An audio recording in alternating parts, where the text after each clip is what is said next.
wanted to welcome everyone. Thank you for coming. So happy to have you. And I've relentlessly kind of bugged everybody in ISIS for years to at least have one session a year in the springs. And this is our very first one ever ISIS has done. So all it takes is get a venue, get everything donated, make it free, make it a perfect weather night, and then we can do it. So kudos. Just teasing. Just wanted to thank our sponsors real quick, because obviously without them we would not be here tonight. The Colorado Springs School, and wave. Yay! How many of you have ever been to this property before? It's gorgeous, right? How many of you have never been here? Never heard of it? Ooh, the majority of you. So the Colorado Springs School, I just want to tell you real quick, you may have seen some of these photos blowing through. Some are modern, some are from the early 1900s. This school used to be a home, and it was built in 1907, and it was built by Virginia and Charles Baldwin. And if you ever have an opportunity to do some research, a few of you lucky people tonight are going to win a book about this property. It's amazing, but a very big family in Colorado history, and really cool. And just a few little tidbits, because I love telling people about this property. This is the original silk wallpaper on the walls here. A lot of the fixtures, including the doorknobs and some of the other things, are solid gold here. In this room, you saw there's a lot of moldings. All these moldings are original. It's 24 karat gold leaf. It's just crazy. These chandeliers were converted to electricity, and the one behind me. How many of you saw that ginormous chandelier in the dining room? That is a one-of-a-kind in the world, no duplicate. It was a gift from the Tsar of Russia to the family, because the family that lived here at the time, the Baldwins, they were ambassadors to Russia in the early 1920s.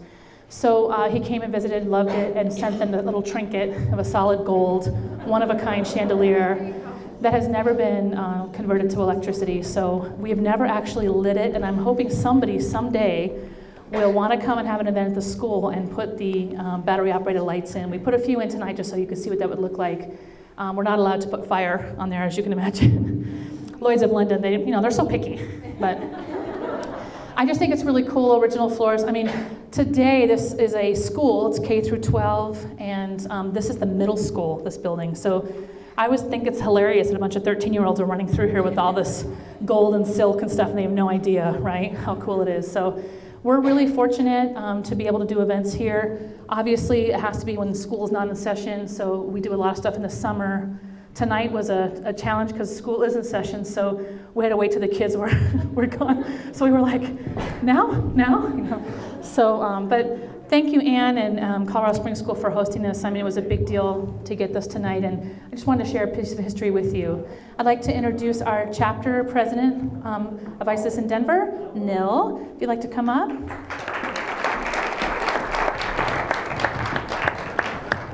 Okay, you guys. So my name is Nil Sochek, and I'm really honored to serve as president of the Denver chapter. Basically, ISIS International is the principal association representing the creative special events professional globally. So that means that our job is to make sure that you as event professionals have support, education, and networking. So it's been a great experience in my world, and we'll have one person share that experience for them as well. I just want to say that ISIS Denver was awarded Best in Communication across the world this past year, so it's a huge recognition for Stacy Horn back there, who served in communications. And Jennifer LaGraff, who's our president-elect, was VP of Communications last year. So with that, I hand it back to Oh, right, Willie. Willie Ripple with Willie Ripple Events is going to share with you what we call her power of ISIS, ISES. It's all good. Thanks, Willie. Hi, everybody. I'm Willie Ripple, CSCP. My company's Willie Ripple Events. I'm going to tell you about the power of ISIS. We started that last year. It's just basically to let you know how ISIS can help your business. So I was the VP of Program and Education last year, and because of that, we get to go to, when you're on the board, you get to go to leadership meetings. So I met another VP of Program and Education person who had a company that was coming to Colorado for an event, and she couldn't do the event. And so she recommended me because she knew me as the program in education. And it was the budget was $100,000, so it was a really awesome event. It was a retreat, a company that does technology that came from California. But what's really awesome is they just re-signed with me. And so they had 70 people last time, now they're having 90. So that's my second Power of ISIS story with the same client. So anyway, it was really awesome. So ISIS can really help.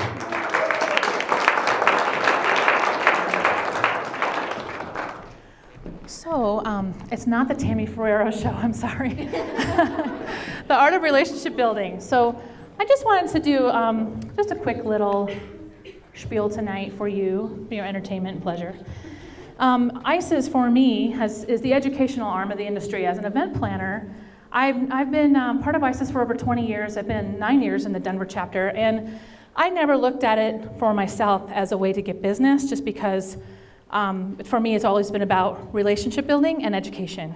Although I know that my vendor partners get tons of business from being members of ISIS. So, and I know because I'm usually the one hiring them, and many of us do. So, in fact, in our company, Christy, if you say hi. Christy's our logistics coordinator, and she literally plans every event around the world, every logistic that has to happen for every client. And people always ask us, when you're planning something overseas or something, how do you do that? You know, because we're planning from the springs here and everywhere. And I always tell them that the first thing that we do is go to an ISIS chapter in that country or in that state or wherever we are, and we check those vendors first. And then we go to their websites. If their websites are good, then we call them. If they're nice and they're smart, then we hire them. And that's usually how it goes. And we have to trust our gut because we're not always there. Our clients don't always have the budget to send us ahead to do site surveys and all that kind of stuff.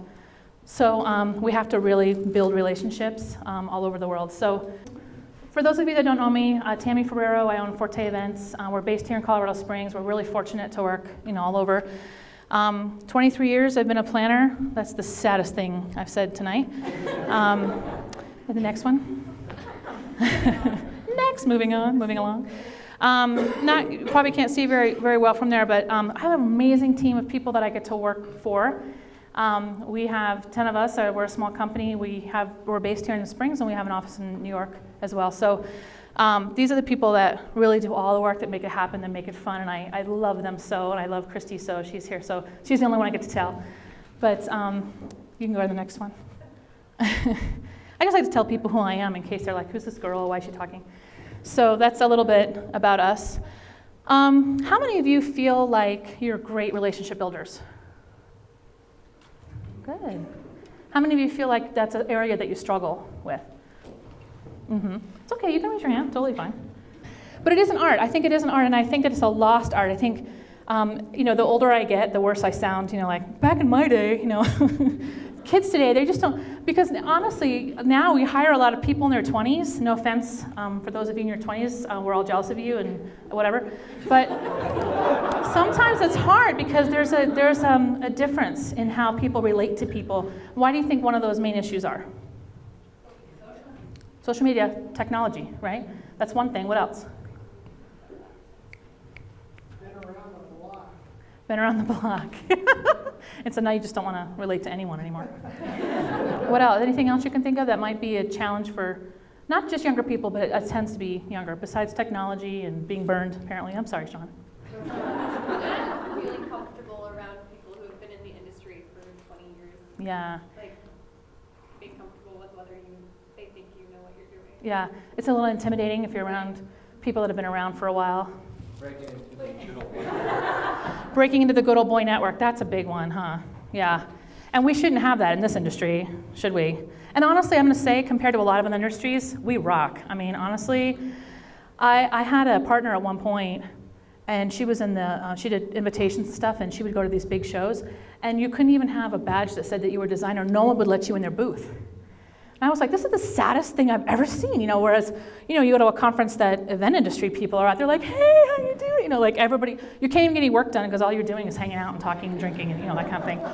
And I love that about our industry, and I have definitely found that in Colorado. And I will say this, and I don't mean this to sound like an ISIS commercial, but no, seriously, I'm really privileged to speak at a lot of ISIS chapters around the world, and there is not one that I've found that's as great as Denver. And I'll tell you, a lot of them struggle, and they ask me to come speak on something like sales and marketing or something cool that's going to give them business the next day, which normally I can do. But in the time that I've spent, having appetizers with these people, by the time I get up to speak and they told me all their drama and all that lady over there, this lady, I just get up and spank them for 2 hours, honestly, and tell them that they're never going to get anywhere unless they build relationships and they really help each other, because that's how we, as an organization, get better. And we have to be very willing to be good, have co-opetition instead of competition. We really need to help each other. And I think that tonight has been just that personified, isn't it? Everyone just kicking in and doing things, especially after we had to change this 2 days. But anyway, go to the next one, please.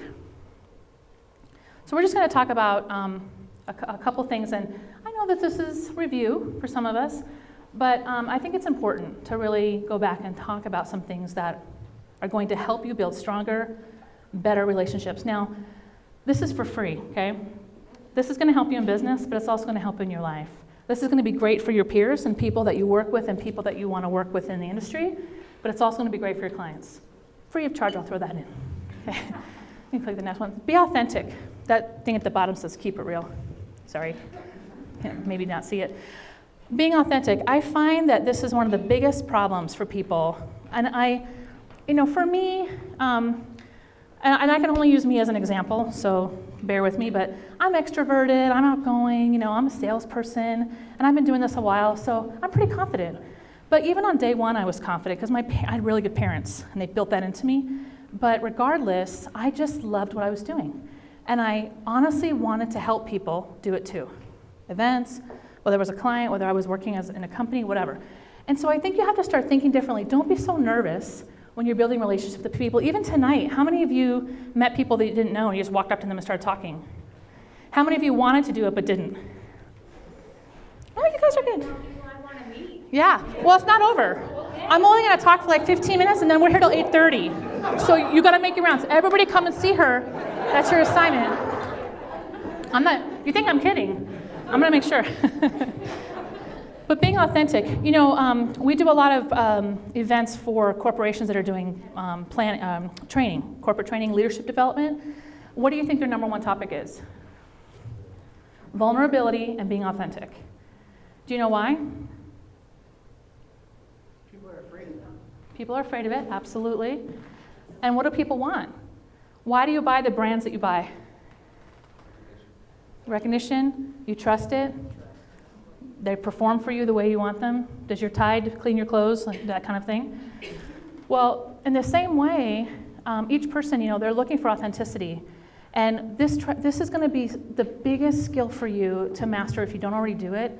Because I'm telling you, I walk in and I meet with big CEOs all the time, and it's not that I'm not nervous, because I am. I mean, it's it's intimidating when you're in front of these big CEOs, and quite honestly, some of them still, maybe don't love talking to women about things sometimes.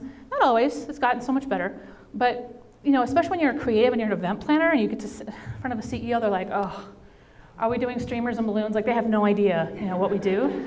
I mean, even my own husband says that, so he doesn't know what I do either. But the thing is I go and I tell them the truth. And sometimes it's not even what they want to hear. And I'll tell them, listen, I could lie to you and sell this to you, but this is not going to work for you. You have an issue because, obviously there's some leadership problems here. I mean, I literally, ask Christy, I will literally say those things to people. And it's not that I'm being mean. I honestly want them to succeed. I honestly want them to get with it, whether they hire me or not. You have to be authentic. Being authentic, there's no greater level, I think, of trust that people will give you when they feel that you're authentic. Is that true? Yes. Have you found that in your own life? Okay, next. Only like 2 to go, guys. 2 ears, 1 mouth. How many of you have ever heard that saying? Okay, good. I thought my parents made it up, but apparently it's real. They always tell me, God made you with 2 ears and 1 mouth, and why is that? You should listen more than you talk, but a lot of people don't know that. So many people they want to blow in, blow up, and blow out. How many salespeople in the room?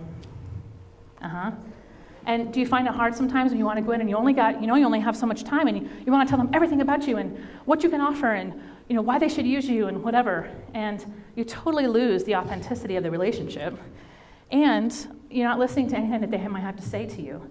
So I know it's tempting and it's hard because you may feel the pressure of time and I finally got this meeting, But I honestly hardly ever talk about my company when I meet with somebody initially, because I literally want to know who that person is. Who are they? I don't care how rough they are, I don't care and believe me, we deal with some CEOs who are like, okay, what are you gonna do, what are you gonna do? And I'm like, what I'm gonna do is get to know who you are, because unless I know that, I'm not gonna be able to help you. And I've had people try to rush me along, and I'm like, I'm sorry, that's not who I am. So you really have to try to listen and get more information than you are talking. You can be a giver. So pretty.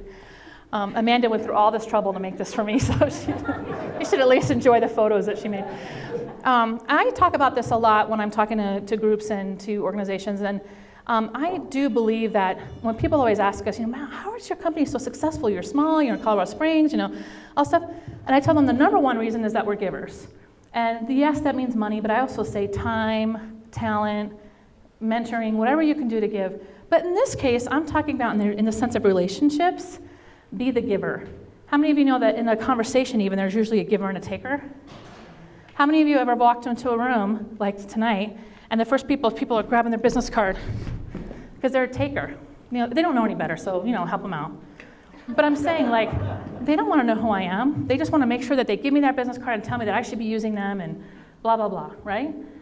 And how do you think that I'll respond to that later, to that business card?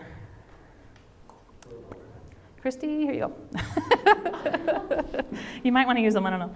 But on the flip side of that, when someone comes and they start having a relationship with me and they want to know, well, how long have you lived here? And do you have kids? Or, do you like to ski? Or do you like the snow? Or anything, any kind of relationship thing where you can start to build on that, that's going to make me want to have a professional relationship and a personal relationship with anyone that says that like that. So be a giver, don't be a taker. This is a big one, etiquette. I kind of put this cool picture up there for a reason. How many of you feel like just in general in the world that etiquette is kind of a thing of the past almost, right? It's not right, is it? It's really sad. I grew up in South Florida, and they've never heard of etiquette there, but I heard about it like in this dream world. My parents used to tell me like back in the day. So I moved here, and I almost fell over the first day I lived here when I went to the grocery store, and a person ran to open the door for me. I was like, I live here now. I love Colorado. The guy's like, yeah, you going in? I don't know. But if you've been somewhere or you've had a bad experience, like me and Sean, if you've missed that in your life, or if you haven't seen it, I'm just picking on you. You definitely notice it when it's missing, right? And so in little to big ways, we should have etiquette. And I wanted to try something with you guys tonight, if you're willing to go with me. We do some events in Asia, and I think it's amazing. This is not like, exactly right. There's all kinds of rules around this, but I just thought, I love the tradition in Asia that people bow to each other. And when you do events there, you have to learn how to do that when you're meeting with people there and that kind of thing. And so I would like you guys to stand where you are. Oh, come on, it's going to be fun. There's a reason about this. Because in Asia, when someone, it's such a sign of respect, and guess what? They are stopping what they're doing, and they're concentrating on that person, and they're showing them respect. And I think it's just the coolest thing. So if you guys each find someone to pair up with, just a little bit, we're going to try this. First, wow! Don't bow yet. Okay. First, you can hug later. First, why don't you introduce yourself to that person?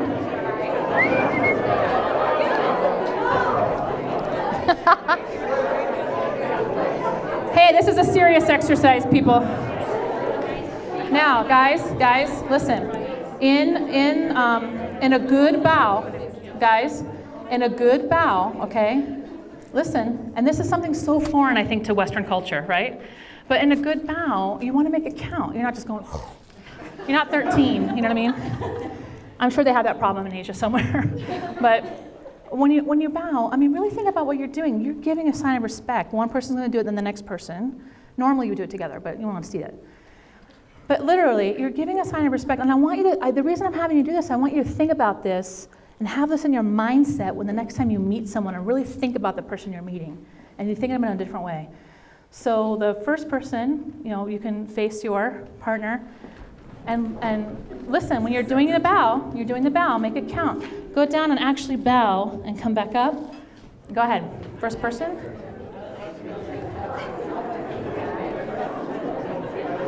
And the second person.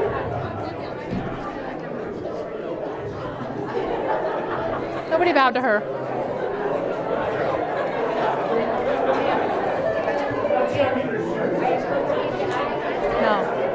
No.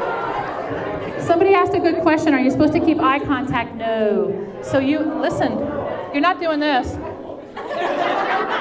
Watch me, okay? Watch me, come here. Now, I know Kevin, but let's just say, well, no, wasn't that so sweet? That's etiquette, my friend.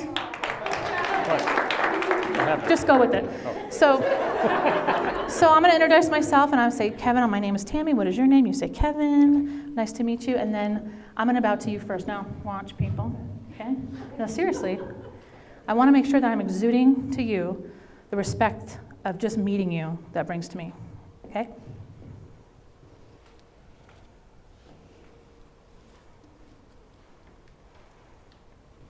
Doesn't that feel so good? Now try it again one more time, peeps. Let's do it.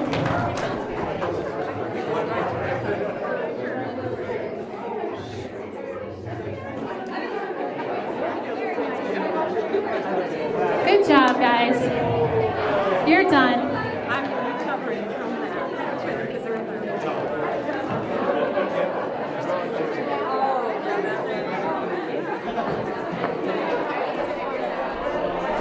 Okay, guys, we're almost done.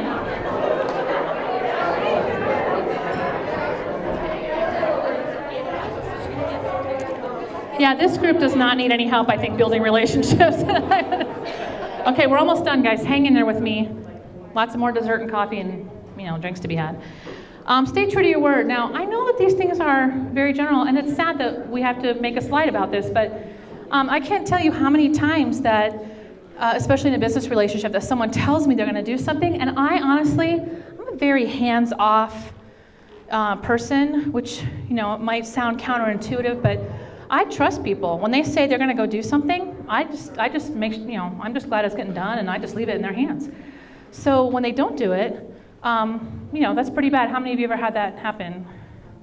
Never, right? I'm the only one. And I feel like it's up to us in the industry to, especially for the younger ones, and I don't mean to pick on the younger, but you just haven't been in as long as we have, which is a good and bad thing. But I think it's important for us to be the example here, and let's do what we say we're going to do, even if it hurts you. And let me tell you, we have had experiences in my company where I've screwed up, and I told somebody I was going to do something, and then we couldn't do it, and the money wasn't there or whatever, and I had to do it. I did it at my own cost, at my own expense, at my own humiliation, because that is so much better than me telling someone I'm going to do something and not do it. So please, take it pretty seriously, and be the example there. This is a big one.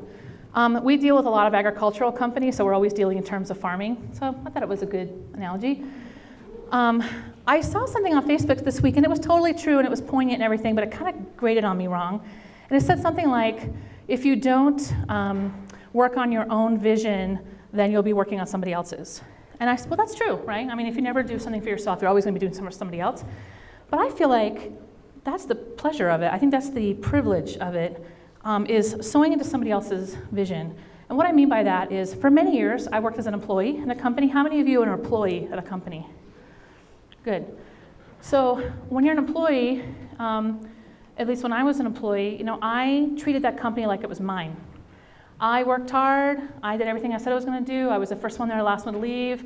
I always gave ideas. I never asked for more money every time I had a good idea. The things that I was raised to do. I just enjoyed. I was happy to have a job. But I knew that I was sewing into that company's vision. It wasn't my company, but I treated it like it was. And guess what? Years later, when I had my own business, which I never wanted, never thought I would do, but now I have it and I love it, now those people that work with me now are just like I was working for somebody else's company. So I sewed into the vision of that company, those companies I worked for. When I had my own company, now I have all these employees who treat my company like their own. They treat it better than I do. They're more concerned about things in my company and our clients than I am sometimes. Do you know what a privilege that is? It's amazing. I mean, people look their whole lives to find people like that, and I have 10 of them in this little tiny town. I mean, seriously.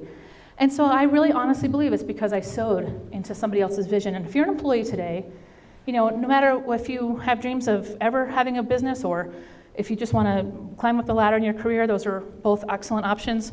I would highly recommend to you to think about your company that you work for in a different way. What can you do for them? How can you help those owners? How can you help your boss? How can you be better at sewing in that vision? Because I'm telling you, it's going to come back to you in your own career and in your own life. I'm living proof. Last one, be a connector. Some of you are great connectors. Nil, you're a great connector. Honestly, I mean, if you don't know who to call or who you should, you know, you can just put it out there and be like, oh, how about this person? Or here's 5 people that I know on my list that can help you with this. We need to be good connectors.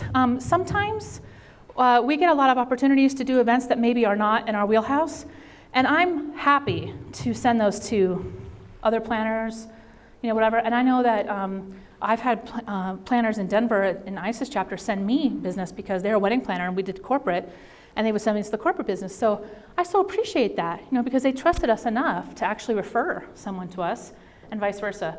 I know this all sounds, you know, like you've heard it before, but I'm telling you, it needs to happen better, it needs to happen more often. And I think we need to be looking for ways to be connectors of people. And sometimes it's not even just about events. It's just people's growth, their personal growth. If you know that someone needs a mentor, find them or be their mentor. Help people along. And it doesn't matter if they're 80 years old or 20 years old. If they need a mentor, help them find one. Because everybody has different lives. I know we're really fortunate to work with some companies and help them. And sometimes people have left their first careers and they're starting a second career in the event industry and they're older. And they need help. You know, they don't know what to do, they don't know where to go. So we're happy to help them. And not only that, we are fortunate to go to younger people and ask them, can you help us learn this piece of technology, or can you help us learn like kind of what we should be doing to make things cutting edge or whatever. So we need to be connecting up and connecting down in age and in experience. Yeah? You guys good connectors?